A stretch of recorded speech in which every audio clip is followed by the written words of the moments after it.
First, I must tell you, this is a sad day for all Canadians. This is a sad day for democracy. This is a sad day for fairness. This is a sad day for the people of Toronto. And it's a sad day for justice. About a few weeks ago, my campaign manager, Mr. Mario Greco, informed me that there was a daily bread food bank debate coming up on May 15th. I've always wondered why God put me through the path that I've been through. The pain, the suffering, the hardship. Why God had me travel for the past 30 plus years in freezing cold weather to go out and bring food to those who were hungry. Why God had me advocate for those who were poor, homeless, those who were hungry, those who were in poverty for over 35 years of my life. Why God put me through some of the greatest pains I've ever gone through drug addiction, through hunger, which was caused by that addiction. And because I made it through, I dedicated 35 years of my life to serving the needs of those who were impoverished, those who were poor, and those who were hungry.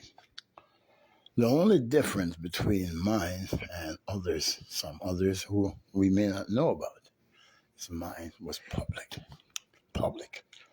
There is no one of any sane mind who would deny that I am, if not the number one anti-poverty activist in the city of Toronto, if not Canada, publicly. For over 10 years straight, I ran a homeless hunger feed out each month to where we go down in the streets, make sandwiches, distribute fruit and juice and bananas and all sorts. And for one period, during the 2 terms of John Tory as mayor, we invited him and all city councilors to these homeless memorial and hunger feed outs. And only Brad Bradford showed up once. A couple other councilors showed up in other invitations.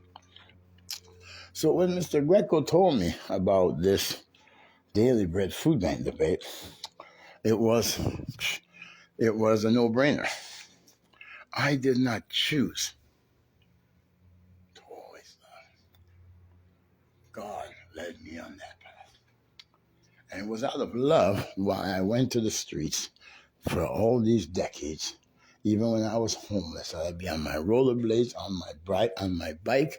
I would tread through freezing cold weather, through 20 centimeters or whatever it is of snow, just to get food to those who are hungry.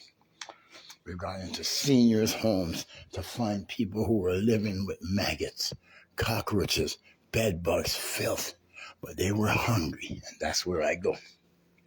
So imagine my shock when Mr. Greco told me that a representative from the Daily Bread Food Bank has just told them that they are not in the service of feeding the hungry. That is just a shadow. That is just a shadow to cover what their real purpose is. Their real purpose is for financial, political, or employment or corporate gains. How else can anyone of any sound mind explain how the Daily Bread Food Bank could choose the candidates who will debate hunger? But the Daily Bread Food Bank and their representative, I do not know his name, but I'll attach his name to this, stated that they're not there to debate hunger. They are there to debate politics.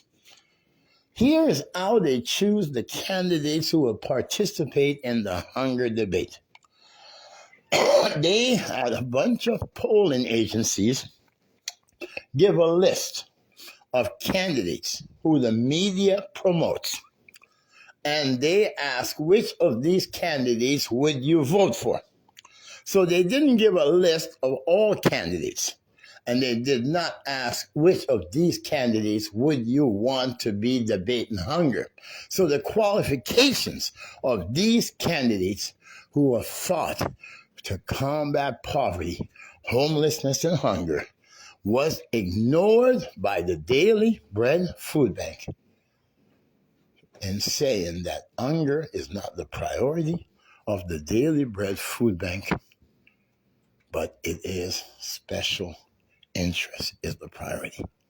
And the poor is only being used as a ploy so that they can collect a large amount of donations so they can in turn employ staff, different executives, and they can do whatever they want, and they're not accountable.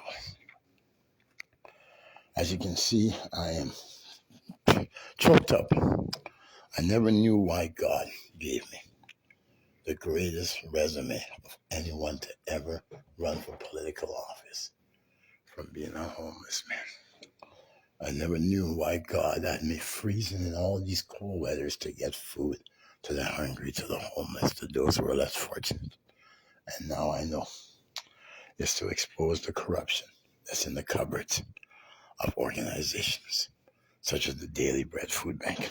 And you say, how can this happen? Because the Daily Bread Food Bank know that we can't do without food. So nobody's going to stand up and speak out against them for fears that we will lose the food services.